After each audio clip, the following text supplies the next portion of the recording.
brand new episode of Virtual Coffee. My name is Alexa Collier, and on this podcast, I chat with small business owners and early career professionals. We discuss their journeys, advice, perspectives, etc. It's always a fun time.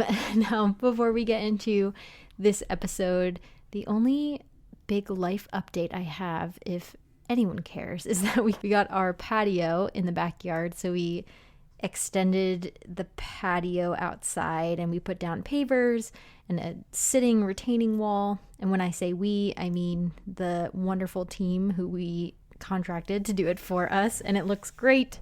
And we also surprisingly found patio furniture off of Facebook Marketplace yesterday for such a great deal. So that was a nice surprise. I thought we'd have to wait a couple months or at least a few weeks to purchase that patio furniture, but now it's all ready to go and furnished. So that has been very exciting and probably the biggest life update I have, besides my dogs going crazy in the background. But enough about me. On today's episode of Virtual Coffee, I had the pleasure of speaking with the co-founder and owner of Barrett's Biscuits and Cookies, Ellen. Ellen grew up watching and helping her grandmothers bake and run their own businesses, and they are really who inspired Ellen to turn her baking passion into a small business. Through Barrett's, Ellen sells handmade cookies and biscuits, which you can order directly from her, or you can buy them at The Optimist and Raleigh Cheesy here in Raleigh, North Carolina. So I know The Optimist is more downtown Raleigh, I think off of Capitol, and Raleigh Cheesy is located in Apex. I actually interviewed Courtney, the founder and owner of Raleigh Cheesy, here on Virtual Coffee.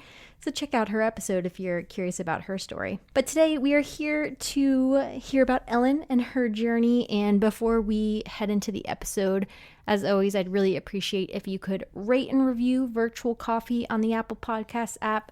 That really helps others discover us and listen to our episodes.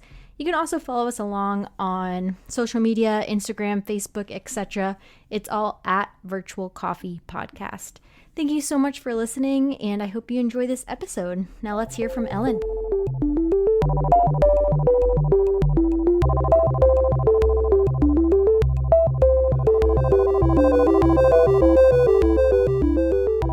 Welcome, Ellen. Thank you so much for being on Virtual Coffee today. Thanks so much for having me. I'm really looking forward to it. So to kick things off, give our audience a bit of background on Barrett's, perhaps your mission, kind of how the business came to be. Let's just get the conversation started with a sneak peek. So Barrett started back in 2016, I guess, with one of my best friends that I work with. I actually have a corporate career, still have that today. Barrett's is kind of something I do for fun on the side. And her and I were just sitting at our desk, kind of having pipe dreams and daydreams, what would be something fun to do. And I've always loved to bake. People have asked me to bake for them before because they either don't like to do it or they just don't feel like they're good at it. So they'll be like, I need for my kids' school, can you make cupcakes or cookies or whatever? So I've always enjoyed it. I grew up with a grandmother who actually both my grandmothers own their own business. Oh, My wow. grandma was in the restaurant business, which is where the inspiration for Barrett's came from, is my grandmother on my dad's side. And my friend Laurel is very artistic. So we thought she would be great to handle like things like a website and a logo. And we wanted to get into the wedding industry and do like cookie and biscuit bars and tables for weddings and just kind of pivoted a little bit. We found the wedding industry to be somewhat difficult to break into, especially with food if you're not a caterer, because certain caterers don't want to work with someone else that's providing food unless it's like a traditional cake or something. So yeah, we just decided like maybe that wasn't our thing. And then I randomly fell into the world of wholesale, and it just ended up working out for me and kind of I don't want to say business model because that sounds very formal, but ultimately, I guess it was like an informal business model. It gave me a chance to be in a brick and mortar location and multiple locations and not have to own one. And I can still maintain my corporate career. Right now, I have two wholesale accounts in the Raleigh area. One is in Apex with Raleigh Cheesy, and one is downtown Raleigh at the Optimist. So that's really where we are right now. Is I mainly do everything now. Laurel is really focused on her corporate career. Not that I'm not focused on that, but this is just something that I love so much because it reminds me of my grandma. So I enjoy doing it for that reason. So yeah, we do 2 corporate accounts right now and some side orders. I do still do some weddings if people reach out and want something for weddings or reception, rehearsal dinner. I will definitely still do that, but yeah, it's been awesome. It's a great way to meet people too. So I've met a lot of really nice, helpful people in the area. Yeah, that's awesome. Sounds similar to why I love doing this podcast, right? A big piece of that is meeting and chatting with people who I never would have met unless I had the podcast. So Yep. that's excellent. I love the family inspiration too. Yeah, it's interesting to hear how you guys first started in the wedding industry, but then pivoted and almost subcategorized that. Because, like you said, I'm sure you still do weddings if people request that, but it's not your Yeah. main industry. Right. Yeah, that's cool. And how could people like can people place orders with you or are you mainly wholesale? No, people can definitely place orders. So Okay. I have a website. It's barrettscookies.com. And there's a contact us section on the website where they can just drop their information and what they're interested in. And then it automatically comes into, my email. A lot of people will just send me DMs on Instagram. Sometimes DMs on Instagram can be a little wonky. So if Yep. Instagram isn't functioning properly, sometimes it takes me a little longer to respond because I maybe haven't been notified of it. But those are the 2 most popular ways is probably, either on our Instagram account or via our website. You could definitely contact us and, let me know what you're interested in. And, I love to do personal orders. Yeah. So, No, that's awesome. And if people want to try, a cookie or two, they can go to Raleigh Cheesy or the Optimist, right? yep, for sure. Perfect. And then sometimes we'll have them at Michael's English Muffins, which is Okay. also in Raleigh, off of Capitol. And she also just has amazing English muffins. So even if the cookies aren't there, I would still suggest people go. But we will occasionally do cookies at her location as well. And Okay. I would love to do more, but obviously, one person, there's like Right. capacity, bandwidth, and stuff. So, For sure. And are you able to ship at all or are you remaining local right now just because of the logistics of shipping? so before the pandemic, I was doing some shipping. Okay. Obviously, with especially the weather in Raleigh and just overall how weather is warming. I hate to say global warming, but really global Yeah.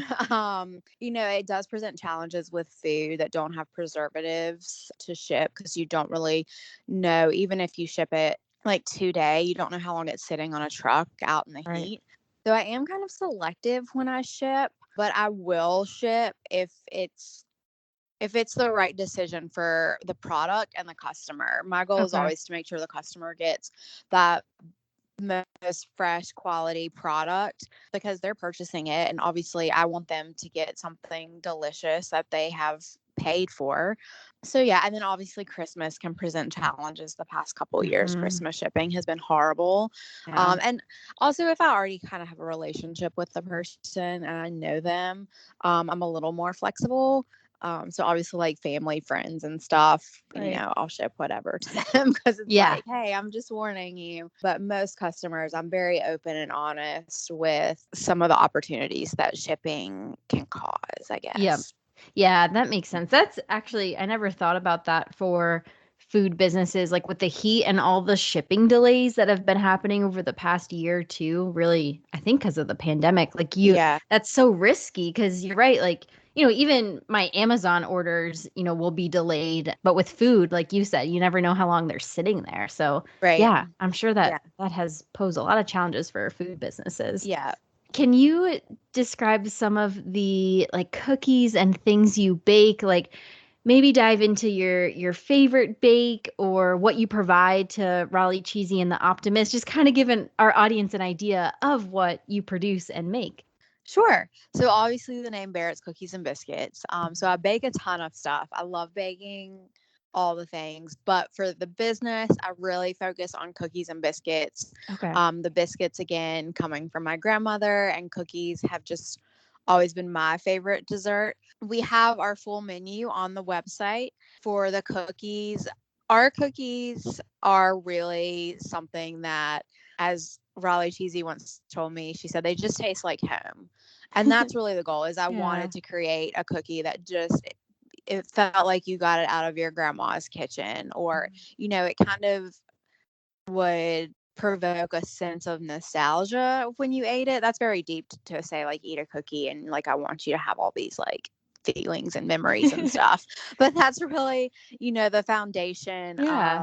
of why I started this. Our cookies are not, I kind of call it Instagram food, which has really become very popular. It's like the wow factor in a Yeah. picture. How pretty can it be? How outrageous can it be?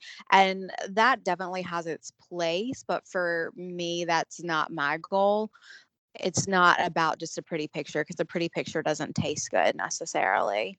So we stick to very classic flavors as well. I have a couple that are a little, my grandma would probably be like, "What are you doing?" But the classics are like the chocolate chip, the M&M, oatmeal chocolate chip. A little more adventurous, we have funfetti. So it's kind of, who doesn't love funfetti cake? It's like Yeah. that in cookie form. Cookies and cream, people love that one. So that has like an Oreo inspiration to it. Some of the crazier ones that I'm not sure my grandma would bless are oatmeal butterscotch bacon.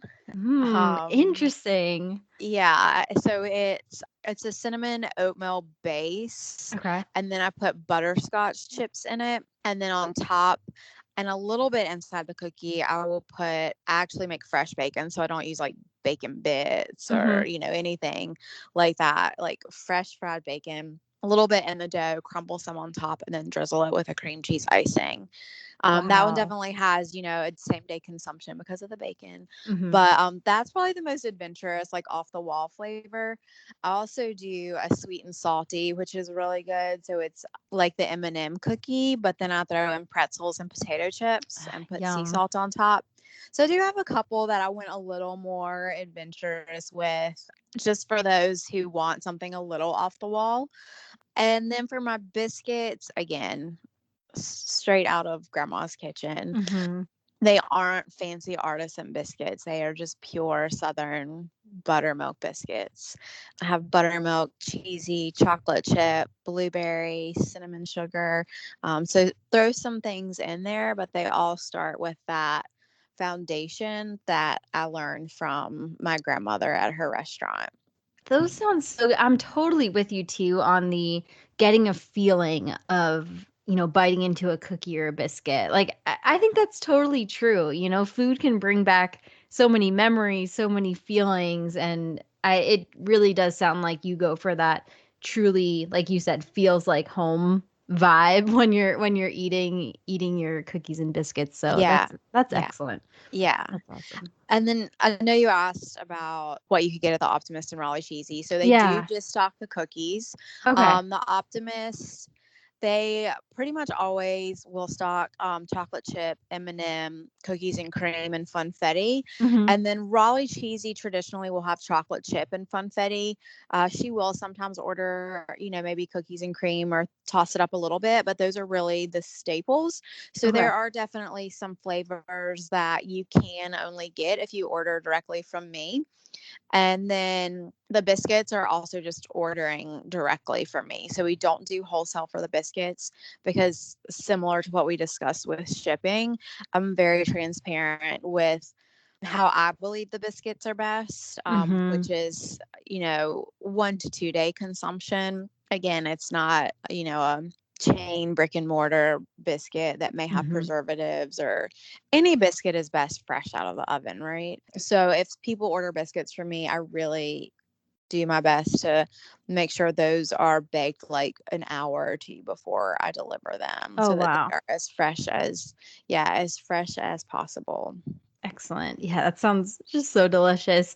And do you come up with your own recipes? It sounds like definitely inspired and perhaps pulled from some of your grandmother's recipes, some of those crazier cookies. Like, did you build that from scratch? Yeah, so pretty much you nailed it. A lot of it came from my grandma. Okay. My grandma was not the greatest cookie baker, I will say that. Um, she did okay with like the peanut butter blossoms at Christmas Hmm. time, but chocolate chip and stuff, she was a thin, crunchy cookie lady, and I am a thick, soft, buttery cookie girl. So, Okay. but she does love my cookies, so it's okay. Yeah, a lot of it honestly was trial and error. I think cookies are kind of fun because they're so subjective. Some people, like I said, they love those thin, crispy cookies. Some people don't care. They just want a cookie. And Hmm. other people love just cookie dough. It's like everyone has like their idea of what the perfect cookie is. And I used to be a person who was like, I kind of don't care. I don't really care for crunchy cookies, but I really just love chocolate chip cookies. I'll pretty much eat whatever as long as it doesn't Hmm. have a nut in it. And do not come at me with oatmeal raisin cookies. Like, if someone asked me to bake an oatmeal raisin cookie, I refuse because I think they're like the biggest disappointment in life because Yeah. I when you pull one and you think it's chocolate chip and you bite into Right. it and you're like, that is a raisin. Um, so yeah, That's so funny. I just like, I can't do it. I cannot bake Hmm. a oatmeal raisin cookie. Yeah, so the chocolate chip, I Yeah. actually, funny enough, my favorite place to visit, especially in North Carolina, is Biltmore. I'm not getting paid to say Mm. that. That just literally is my favorite place to go. And their coffee shop by the house used to have the most delicious chocolate chip cookies. Oh, And wow. I got one time and I was like, that is the ideal chocolate chip cookie. Hmm. Like, that is it. And I was just determined to come home and like recreate that. And I didn't obviously completely recreate that because who knows how they made that. But just the texture of it and just the softness, and it kept the softness, right? It Mhm. wasn't like soft because it was fresh out of the oven or because it was underbaked. It was just genuinely that soft. That was what I was going for. So it was a Yeah. lot of trial and error. And same for most of the cookies. It was just kind of playing around and making a batch and saying, okay, that works, that doesn't work. The benefit of having my corporate job too in this is that I have a ton of people who are always welcome and willing to taste test for me. Um, True. so with my s'mores cookie, I did a bunch of different iterations with the marshmallows. Should I Mhm. use marshmallow fluff? Should I use dehydrated marshmallows? Should I use regular marshmallows? So I took like all three of those in and had people testing them and saying, Mm. I like this, I don't like this. And that's really fun too, because when you work in an office or when you used to work in an office, Mhm. all of the time. People love when people bring things in. So Yep. that's how I did most of my recipes. And I still just have them all handwritten Nice. downstairs on like crumbly pieces of paper that have butter all over them. And kind of looks like a recipe you get from your grandma's house. Hmm. No, that's so neat. I love the different places or shops or people where you're getting inspiration from to combine into your own recipe and your own cookie. That's cool. It puts a lot of love into it and like different aspects of it, right? It's like partially from your brain, partially from inspiration from someone else's cookie, another recipe. I think that's a cool way to do it. It sounds fun. And I'm totally with you on bringing things into the office. I'm just a hobby baker. You know, I like to do it every once in a while, but that's it's just me and my husband in our house, in our home. So I'll just bring whatever we have left over into the office and everyone loves it. So Yeah, they get so can totally excited. yeah, can totally relate to that. I'm sure you're the office favorite because of that. Back Uh, in the day, yeah, people yeah. didn't hate it. I'll say that. Yep.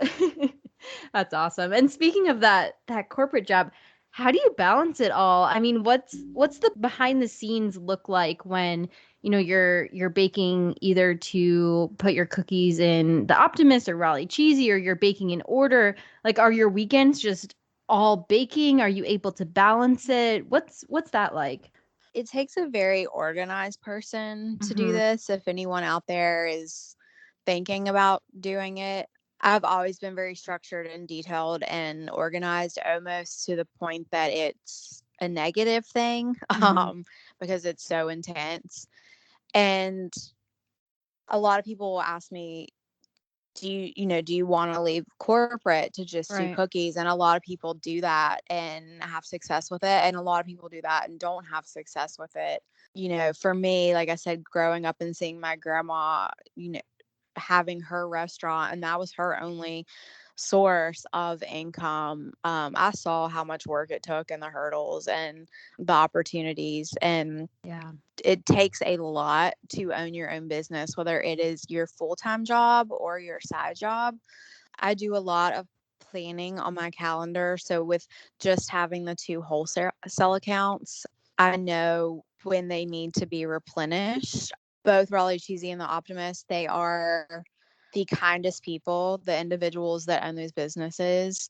They get it, right? They're small local businesses too and entrepreneurs, and they understand, and they are like so beyond flexible, which is amazing to work with people like that. So normally, like with the Optimist, I deliver to them twice a week. Okay. And my corporate job starts at 8 a.m. So I'll get up at I normally will bake the night prior. And then I get up at 6:30 in the morning and I go downtown and get back home with my Oh, wow. Optimist coffee Yeah. and am sitting at my computer by 8 o'clock. Or if I need to, if you ordered cookies for Hmm. me, I would tell you I could, meet you during lunch, or I could do it after 5. And a lot of people, I think, sometimes don't understand, like, oh, I want cookies. Why can't she just do it? Yeah. Because not everybody realizes that I also have a corporate job, Mhm. because I don't constantly put that out there. So unless you're reading my website, or you go back into Instagram and you find a bio, you may not be aware. But I do request for individual orders a 4-day minimum notice. And then again, it just goes, even if you give me a 4-day minimum notice, if I have something, a large work project or something going on with family, at my age, I'm really lucky that I have learned my capacity, mental and physical. And so if it's something that I just don't have time to allocate to, I will just be honest and say, I don't have availability that day.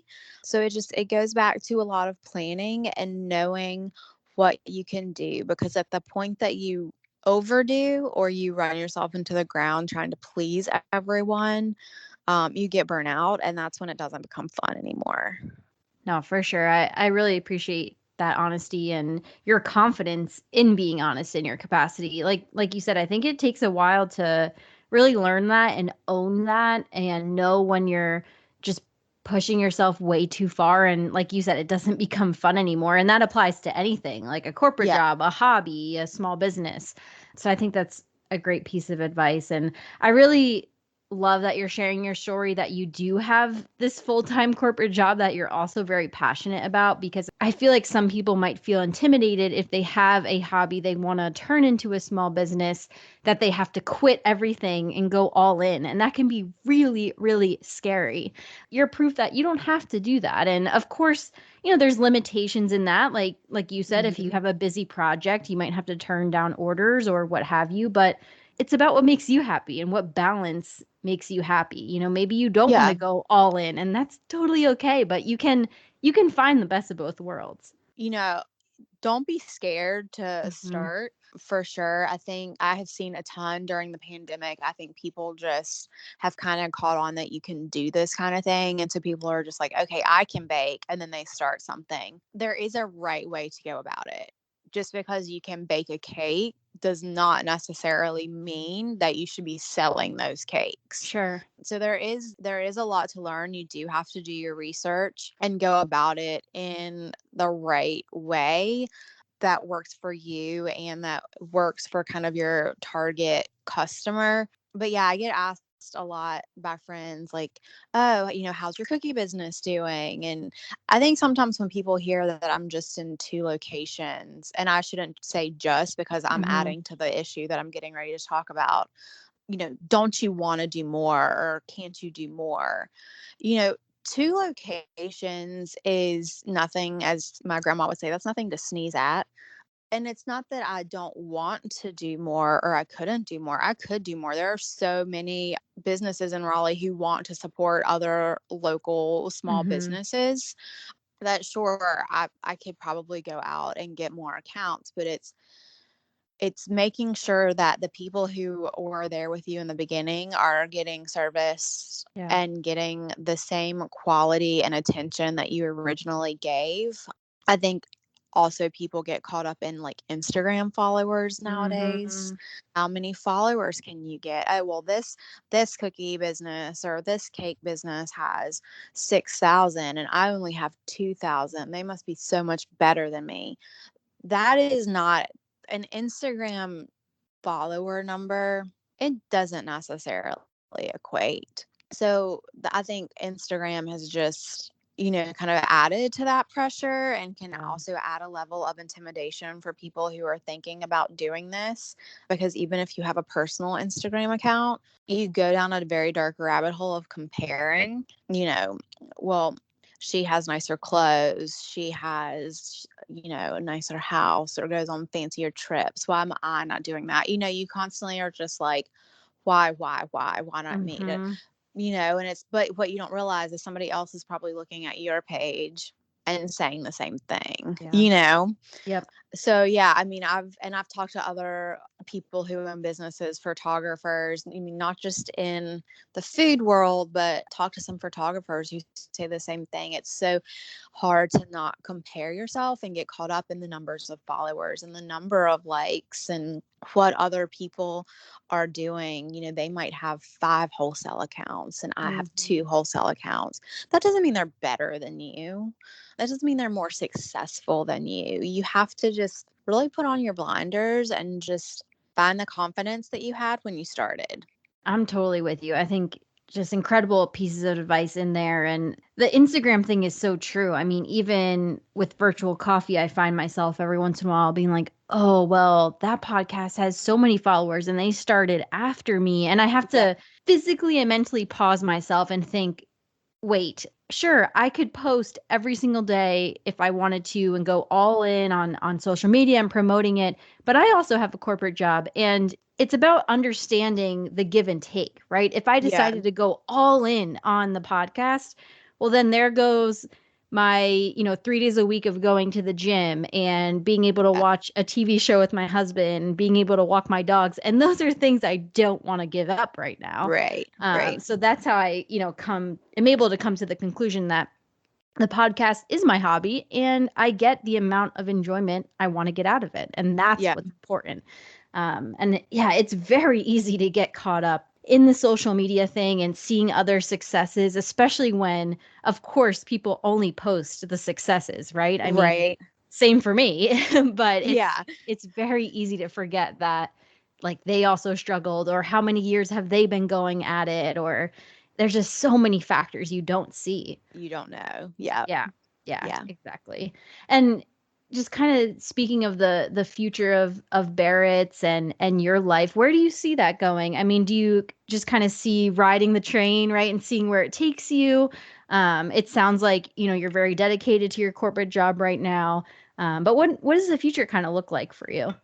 Yeah, I mean, I think kind of like what you said, right now I'm just enjoying it, kind of Mm-hmm. riding the wave. It's been 5 years and we have had, Yeah.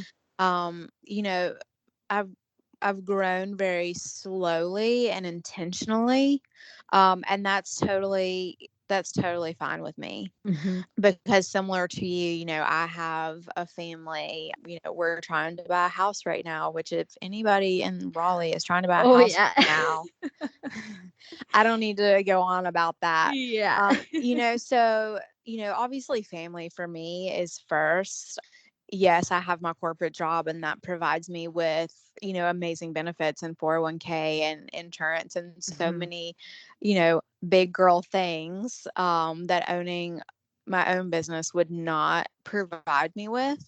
And I'm very proud at where I am in my corporate career. Yeah. I've worked very hard to get where I am, and it's not something, like you said, that I'm willing to give up right now. But it's great to know if something happened, right? If we had like another 2008, if anybody was working during that time and not in college.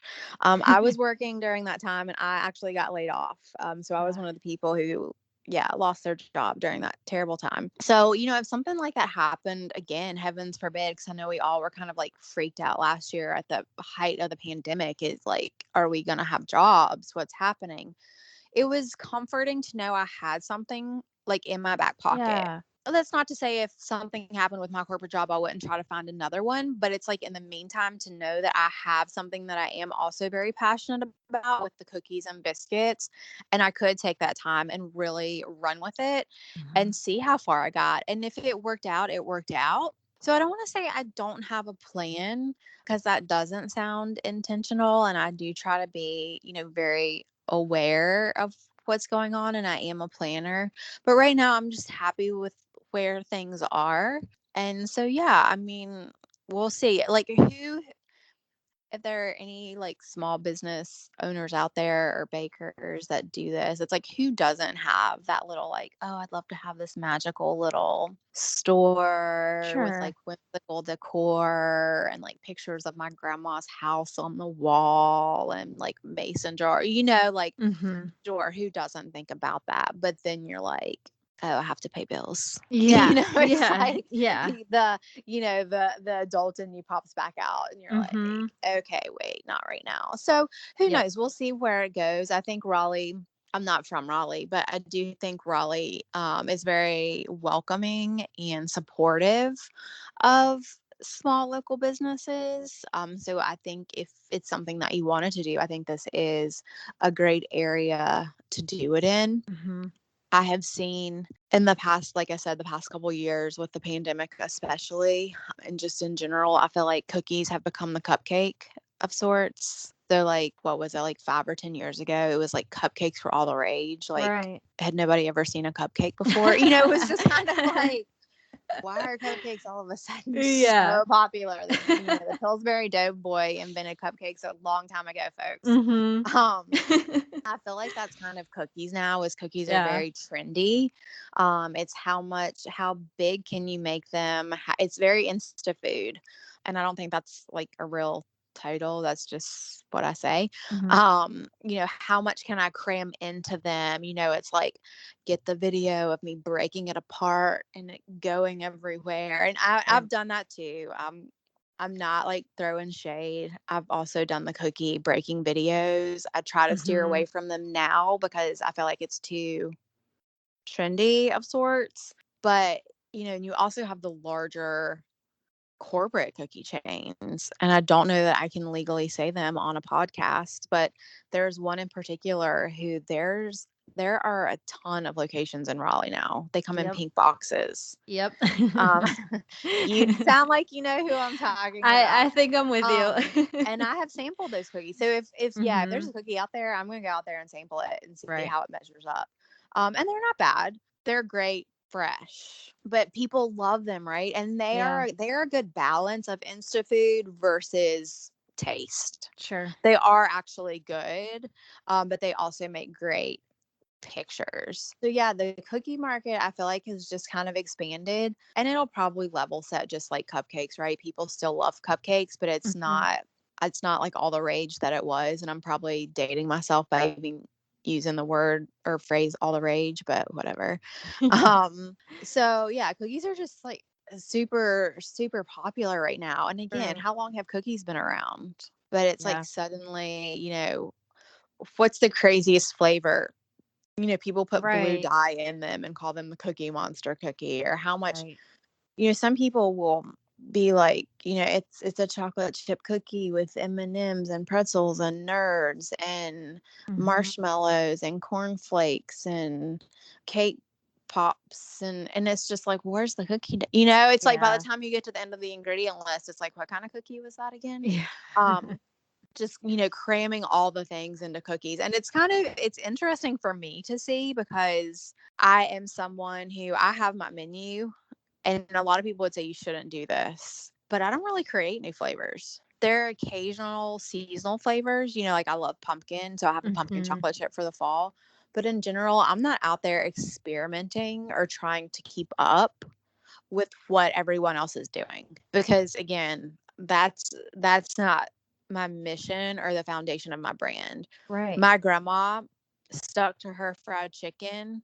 and she had like a southern buffet style fried chicken and biscuit restaurant in my hometown, and she fed that county and neighboring counties, I mean generations of families, and she stuck to what she knew. She didn't care what her competition was doing. She didn't care if people wanted something different. She had her set menu, and she made that menu for over 30 years. And I kind of do that same thing. I love seeing what other people are doing. I love seeing the insane cookie flavors. I love trying the insane cookie flavors, but they're not for me to make. So yeah, that kind of goes back to not just comparing yourself, but knowing, again, having that confidence and knowing there is technically space for everyone. When you're comparing or you're like, like kind of feeling down on yourself for what you're doing and maybe feeling like you should change, like just stick to you and know that your niche is for someone, just like what the other person is doing is for someone as well. Like there is really enough space for everyone to play the game. Yeah, I think this is just incredible insight because to your point about the Instagrammable food, and I really love that phrase. It's so trendy and it could change like in a day of what's Yeah. trendy, right? To your point, right now it's cookies, maybe tomorrow it's just some totally other category of Insane food. waffles. Yeah, Like, yeah, yeah. And then what happens to that business that was only following the trends? Like now they have to shift to waffles? Like that's a completely yeah. different business. And to your point, how you say you just stick to your mission and what's important to you. And I think, in my opinion, I think that gets you further, longer, right? Than just sticking with the trends. I mean, the trends is more that instant gratification, almost instant success. But what you're doing is really playing the long game, and I would think it would make you as the business owner happier because you're really sticking to what's, within your heart rather than just Yeah. what society is leading you to or directing you to. Yeah, 100%. I think that's just really good advice because I'm sure it's tempting to want to just do the stuff that will go viral, right? Because I Yeah. mean, Yeah. even with like TikTok now, it's not easy to go viral, but I think it's easier to go viral than it was, 5, 10 years ago. Um, Yeah, for sure. And see, like, I don't do TikTok. yeah, It's just not my thing. sure. I don't even really like Facebook. I Mhm. have my Instagram linked to a Facebook just because, but I mean, in general, I just focus on Instagram. But yeah, it really does. Like some of the small businesses I've seen, like they've just had, and I don't want to say it's luck because they have really worked hard for it as well, but there is obviously some luck involved. They have Yeah. one viral post. One person I know about, they were telling me their relative, they as like small business. I don't know Okay. if it's like her main business or a side hustle, but just one thing she did, somebody picked it up and it went viral. And Yeah. so there are other people in this area who do the same thing she does, and they do it as beautifully. Some people don't do it as beautifully, but there's definitely competition there. But if you looked at the follower count on her Instagram, it's far above because Yeah. she went viral. So, you have to figure, do you want to play that game? I don't Right. personally want to play that game. If somebody picks me up and I go viral, it will be pure luck. It's not that I didn't work to make the picture or work to make the product, Right. but I don't want to again go down that dark social media rabbit hole and try to go viral. Does that make sense? Right. I don't know if I'm like No, even it wording it does. correctly. I think it's awesome when that happens to people. I think Hmm. it's like crazy how that happens. It's kind of like lightning striking somehow. So yeah, I mean, obviously, if it happened to me, I wouldn't be like, "Oh no," Right. but I'm not out there constantly thinking, "What can I wake up and create today that could make me go viral?" Yeah. I'm thinking, "Okay, what do I need to make today, or what do I need to bake today to continue to support the Optimist Right. or Raleigh Cheesy, or do I have any weddings coming up?" Or, like I'm constantly thinking of just maintaining while supporting my actual life, paying attention to my husband, Yep. that's also a Yeah. thing. And then also Yeah. because I'm not from here, I don't have my family here. So that's like an added level of something I have to factor in is how If I want to go home for a weekend and see my friends, I really have to plan because I'm not going to be, like you said, I use the weekends to make my cookie dough, and to sometimes bake as well. So if I'm out of town, I lose that time. So I have to plan to make sure I have enough dough so when I get back, or have enough time so when I get back, my accounts aren't without. So yeah, it kind of adds like a little layer of complexity, Sure. I guess. Yeah. I'm totally with you on the not chasing the viral piece of it. Because, Yeah. yeah, if you're only chasing that, you just lose the essence of why you started. It's just Yeah. so easy to get lost in that. And then what are you left with? A viral post, and maybe you can't even, I don't know, like when a post goes viral like that and you get so many orders, can that Yeah, like person I even wouldn't keep even be up? able to Yeah. maintain. Yeah, like I Right, wouldn't right. be able to. I mean, I would be like having to bribe my husband Yeah. to help me, or like I'd be like, Laurel, come back. Like Hmm. I'd be like getting Right. my friends down here. Yeah, so it's like, can you even keep up with if it goes viral? Because Exactly. there are a lot of things that would come with that. So yeah, it's just, sometimes being small isn't a bad thing. Right. And Oh, I'm saying that as someone who's 5'2". yeah. I'm actually 5'1", From but five experience. foot two. So yeah. So however you want to take the word small, Hmm. being small is not a bad thing all the time. Yep. I totally agree. I think it's in this day and age with all social media, it's easy to forget that and not think that's true, Yeah, sometimes. you see small as a failure, Right. Right. or that you're not doing enough. You're not good Hmm. enough, and like Yeah, that is not at all what it is. exactly. No, totally, totally agree. Totally with you. On a totally different note, why the name Barrett's? Is that a last name of someone? Like, where'd that name come from? It is my middle name. Okay. Yeah. Okay. Cool. I always forget to ask my guests like where the name came from. And I was like, oh, I need to ask her. Yeah, it's my middle name. And I've Cool. always, growing up, I hated it because people would like rhyme it with parrot. I mean, Mm. kids have always been kids. Hmm. Ellen would be Melon. Yeah. Nice. But as an adult, I've really actually come to appreciate the name my parents gave me, both my first and middle name, because it's unique. So normally, if I hear Ellen, it's me, whereas like Hmm. a Jessica, like five people turn their heads. Sure. So yeah, I kind of appreciate the uniqueness of my name, and I really love Barrett. I almost wish I had like just gone by Barrett for my whole life. Sorry to my parents, whichever one picked out Ellen. And then really when Laurel and I started talking, the biscuits actually came first because nobody was really doing biscuits that I knew of in the area on a small level.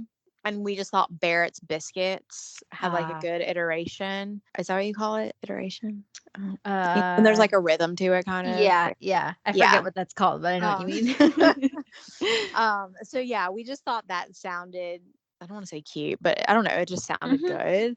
And it was unique. Like I looked up Barrett's and I didn't see any Barrett's cookies or anything like that. Like it's not a super common name.